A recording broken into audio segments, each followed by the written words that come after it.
Story number 1. The Enigmatic Flash Drive. Secrets of the Vanished Stranger. When 20-year-old college student Megan stumbled upon a flash drive left in a campus library cubicle, she initially thought it was just a lucky find. But what she discovered on that tiny device would haunt her, leaving her questioning who left it and why. Megan had been studying late that night in the near-empty library. It was nearing midnight when she packed her things to leave, only to spot a small black flash drive sticking out from under a nearby desk. Assuming someone must have left it by mistake, Megan slipped it into her bag, deciding she'd take a quick look to see if she could identify the owner. When she got back to her apartment, curiosity got the better of her.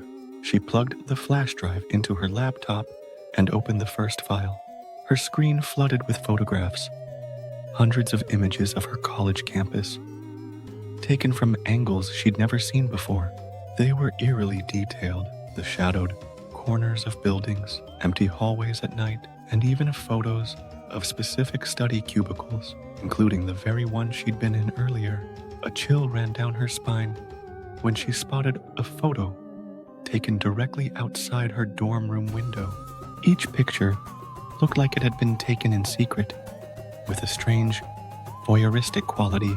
As Megan scrolled through the files, she found herself increasingly uneasy. It was as if she was seeing her world through the eyes of someone lurking. Then Megan stumbled upon a folder labeled The Chosen. Inside, she found a series of cryptic notes and documents. One file was a list of names, and her own name appeared halfway down. The dates and times beside each name seemed random at first, but then she realized each date corresponded to times she'd been alone, late at night on campus. Her heart raced as she realized this stranger had been tracking her movements. But why? The last file was a video, shaky and poorly lit. In it, a shadowy figure, his face obscured, whispered incoherently as he filmed Megan from a distance. She was there, studying late in the library, completely unaware of being watched. The final moments showed him slowly approaching her study cubicle before the screen cut to black. Terrified, Megan shut her laptop and sat in silence, listening to her own ragged breathing. Every noise in her apartment felt amplified. The hum of the fridge, the creak of the floorboards. She realized that whoever had left the flash drive knew where she lived and was possibly still watching her, waiting.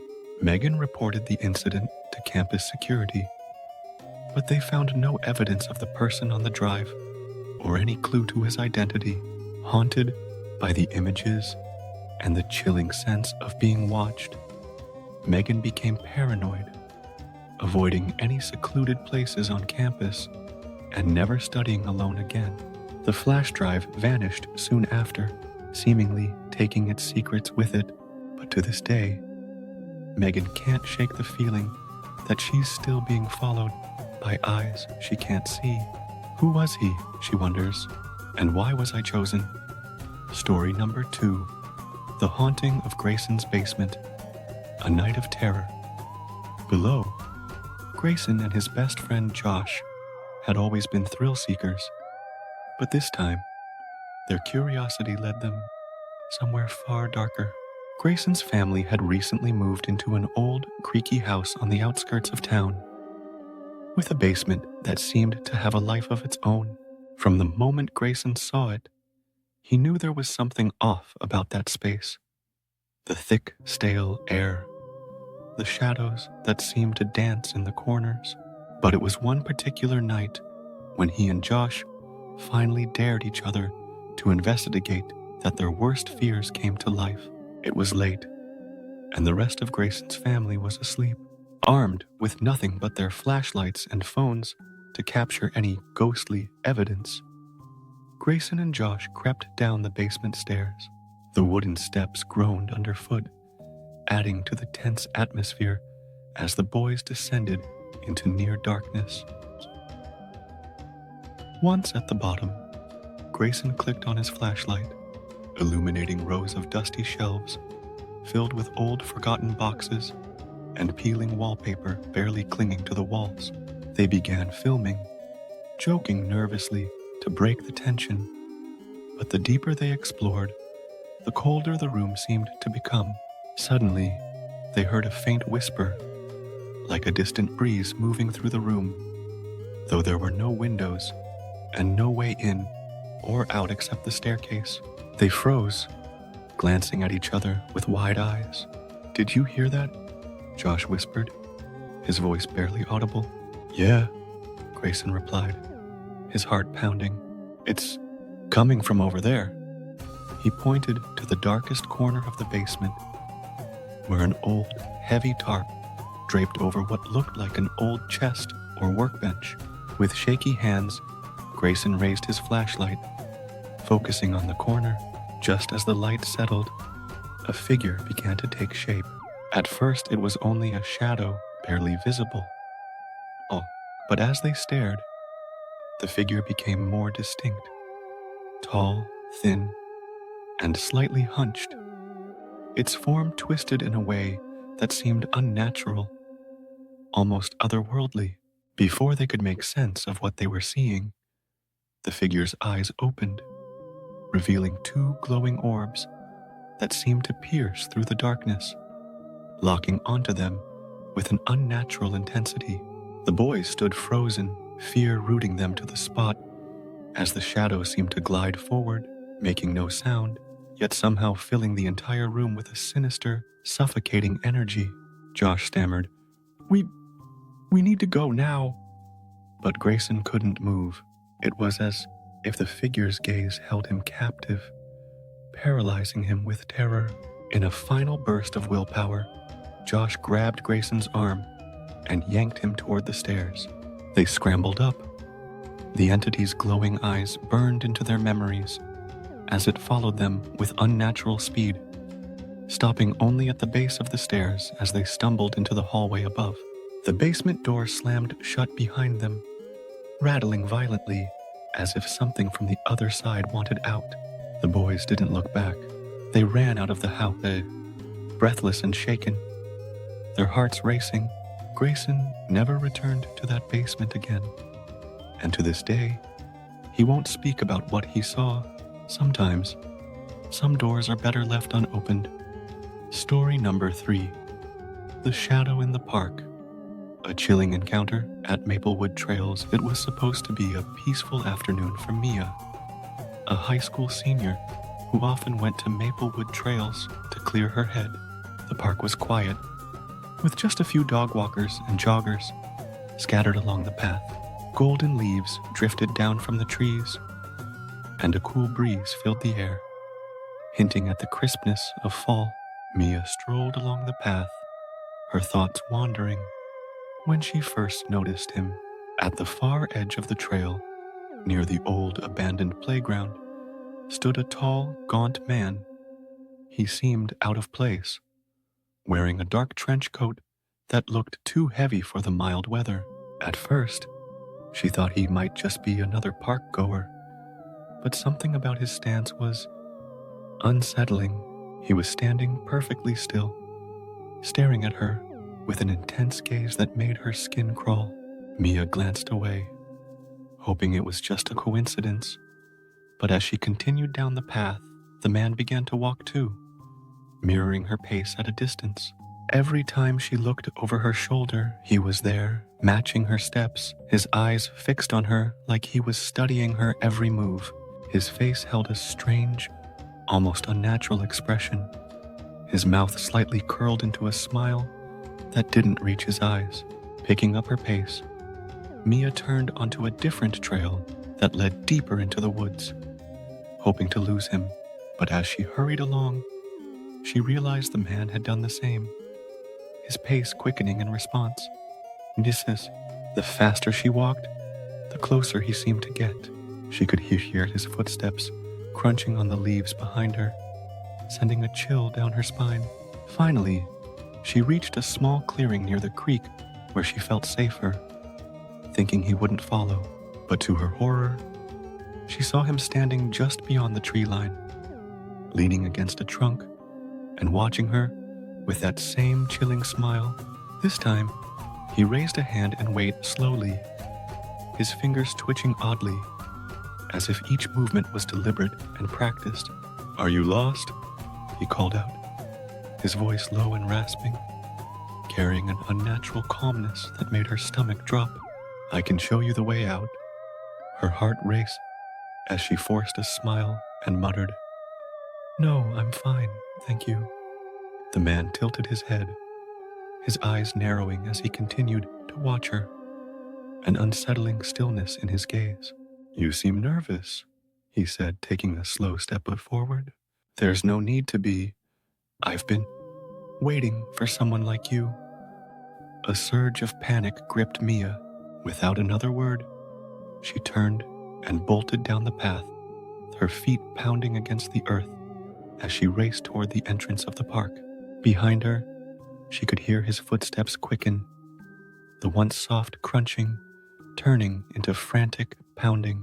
She ran faster than she ever had, adrenaline fueling her as she sprinted past the trees, glancing back just once to see his figure disappearing into the shadows, his unsettling smile lingering in her mind.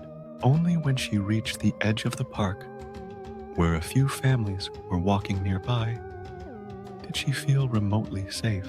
To this day, Mia avoids Maplewood trails, haunted by the memory of the man and his sinister smile.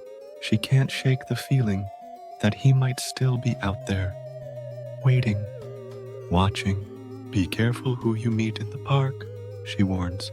Some encounters are far more than they seem. Story number 4, The Closet Watcher. A night of terror in my own bedroom. Ella had always been comfortable in her small studio apartment. It was her first real space of independence, a cozy sunlit corner in a quiet building on the outskirts of the city. But over the past few weeks, that sense of comfort had faded, replaced by an unexplainable tension. Every time she walked into her room, she started noticing small, unsettling changes. A book moved out of place, the closet door slightly ajar when she was sure she'd closed it, and an eerie, faint scent that seemed to linger near the closet. At first, she brushed it off. Maybe she'd forgotten to close the door properly or knocked the book off the nightstand without realizing it. But as the days passed, the strange occurrences only increased. Every night, around the same time, she would hear faint scratching sounds, like fingernails tapping against a hard surface, coming from the direction of the closet. The noise was so subtle, she thought it might be her imagination. But deep down, Ella couldn't shake the feeling that something was watching her. One evening, determined to put her nerves to rest, she thoroughly checked the closet. She pushed her clothes aside, peered into the dark corners, and even climbed up to check the dusty shelf above. Nothing. She let out a nervous laugh, convincing herself it was all in her head, just a product of stress and lack of sleep. Yet as she lay in bed that night, the scratching returned, louder this time, and definitely coming from the closet. Ella lay motionless, her heart racing as the scratching persisted, more insistent, almost purposeful. Her eyes stayed fixed on the closet door, half open and shadowed in the dim light. As she lay there, too terrified to move, she thought she could see a figure lurking behind the clothes, a dark outline barely visible. Her pulse quickened, and a shiver ran down her spine as she realized she was no longer alone. In a panic, Ella reached for her phone, her hands trembling as she turned on the flashlight. A thin beam of light pierced the darkness, illuminating the room. But as she pointed it toward the closet, the scratching abruptly stopped. She held her breath, straining to hear any sound, but the room was silent. She slowly swung her legs over the bed, determined to face whatever was hiding in her closet once and for all. As she approached the closet, she could feel her skin prickling, the air thick with an ominous energy. She held her phone out, her fingers cold and shaky as she reached for the closet door. With a quick, determined motion, she yanked it fully open and shone the light inside. At first, all she saw were her clothes hanging limply. Then, in the back corner, barely visible, she spotted him. A man crouched in the shadows, his face twisted into a sinister grin, his eyes wide with a deranged gleam. He didn't move, just watched her, his gaze unblinking, as if daring her to come closer. Ella's scream tore through the silence as she stumbled back. Dropping her phone in her panic, she bolted for the front door, her heart pounding as she threw it open and ran into the hallway, screaming for help. Her neighbors rushed out, and moments later, the police arrived. But by the time they searched her apartment, the closet was empty. No trace of the man, no evidence of forced entry, just that unsettling scent lingering in the air. To this day, Ella refuses to sleep with her closet door even slightly open, and every time she thinks back to that night, she remembers the man's eyes, watching her from the darkness, and wonders if he'll ever come back. Sometimes, the scariest monsters are the ones hiding where you least expect them, she warns, in the shadows, waiting. Thanks for watching. Please like, share, and subscribe.